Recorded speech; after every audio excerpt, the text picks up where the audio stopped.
Andrés de Santa Cruz y Calahumana was president of Peru and Bolivia. He also served as supreme protector of the short-lived Peru-Bolivian Confederation, a political entity created mainly by his personal endeavors. Early life and education. Santa Cruz was born on December 5, 1792 in the village of Huarino, close to La Paz, which at that time had been recently transferred from the Viceroyalty of Peru to the Viceroyalty of the Rio de la Plata. His father was José Santa Cruz y Villavicencio, a Spaniard, and his mother Juana Basilia Calahumana, an Indian and cacique of the town of Huarina. In later years, Andrés de Santa Cruz would claim that through his mother, he descended directly from Inca rulers. He began his studies in his hometown at the San Francisco Convent, and continued them at the San Antonio Abad Seminary in the city of Cuzco.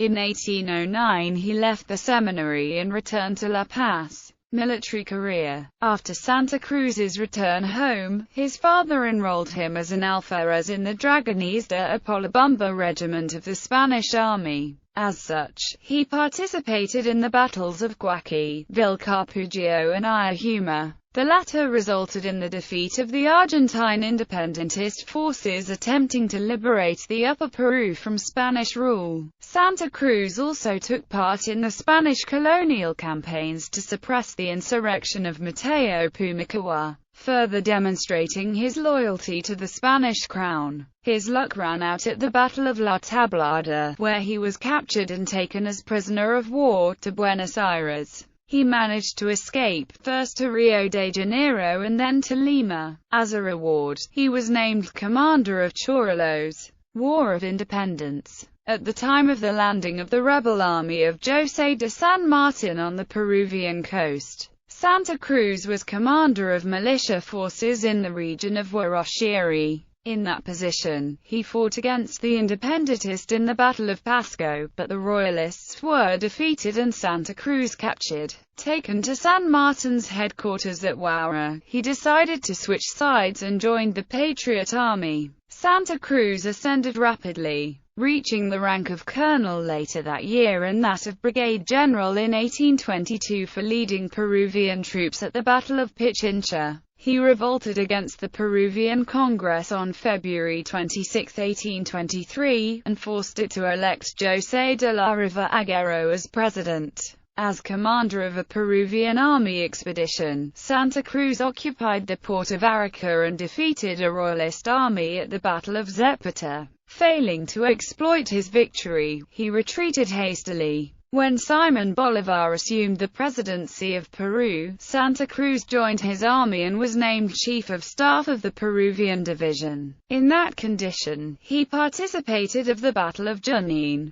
Afterwards, he was named Prefect of Ayacucho, and then Chief of Staff of the Patriot Army during the campaign for the liberation of Bolivia. As a reward for his actions, Santa Cruz received the titles of Marshal and Prefect of Chuquisaca in April 1825. Named President of the Government Council in Lima, he was in charge of the Peruvian executive after Bolívar returned to Gran Colombia on September 4, 1826, until the collapse of the Bolivarian regime in Peru on January 27, 1827. Santa Cruz temporarily assumed the post of president until June 9, 1827, when José Lamar was elected by Congress president of Bolivia. Removed from power, Santa Cruz was named Peruvian ambassador to Chile, but he was recalled to Bolivia where he had been proclaimed as president. Sworn in on May 24, 1829, he found a country afflicted by endemic internal disorders and very near to bankruptcy. Measures undertaken to resolve these problems included purging conspirators, reforming and strengthening the army, reforming the bureaucracy, reforming public finances, issuing new currency, issuing a new constitution, issuing a new civil code based on the Napoleonic Code and establishing Cobia as a free port. The authoritarian regime imposed by Santa Cruz brought stability to Bolivia at a time when most countries in Latin America faced widespread unrest. Furthermore, it formed a solid base from which to pursue his main project, the Peru-Bolivian Confederation. Peru-Bolivian Confederation. As president of Bolivia, Santa Cruz instigated several failed plots to achieve a political union with Peru, taking advantage of that country's chronic political unrest. His best opportunity came in 1835 when the Peruvian president Luis José de Orbegozo requested his assistance to fight the rebel army of Felipe Santiago Salaverry. Santa Cruz defeated Peruvian caudillo Agustín Gamarra at the Battle of Yanacocha and Salaverry at the Battle of Uchumayo, after which he had Salaverry summarily executed. At the instigation of Santa Cruz, a Congress of the Peruvian Southern Departments gathered at Sicuani and declared the establishment of the Republic of South Peru. A similar assembly at Huaura of the Northern Departments founded the Republic of North Peru. Both recognized Santa Cruz as supreme protector with extensive powers, which enabled him to create the Peru-Bolivian Confederation on October 28, 1836. He summoned to the city of Tacna representatives of both legislatures together with those of the Bolivian Congress assembled at Tapacari to establish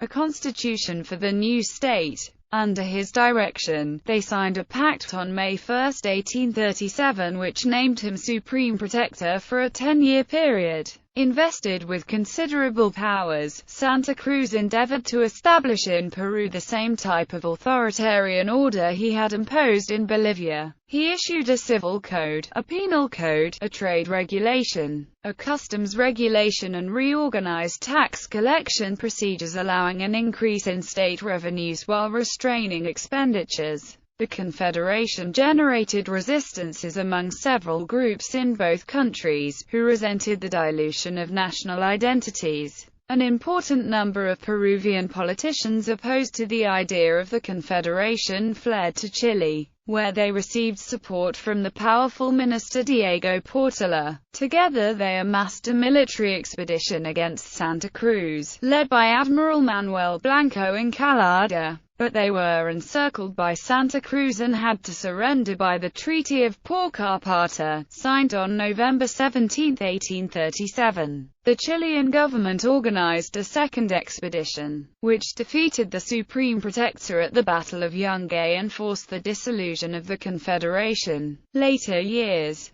After resigning from his post as Supreme Protector, Santa Cruz fled to Ecuador, from where he plotted unsuccessfully to regain power. On October 13, 1843 he disembarked at Cameronese in the Peruvian province of Tarapacá but was captured while trying to reach Bolivia. Delivered to the Chilean government, he was imprisoned at Chillán from 1844 until 1846 when he was freed. He was named ambassador to several European countries by Manuel Belzu and then ran for president of Bolivia but was defeated by General George Cordova. After staying for a while in Argentina, he returned to France where he lived the rest of his life at Versailles. He died at Beauvoir, near Nantes on September 25, 1865. 100 years later, in 1965, the remains of the old marshal were repatriated from France by the military government of the day and reinterred ceremoniously beside the presidential palace in Bolivia.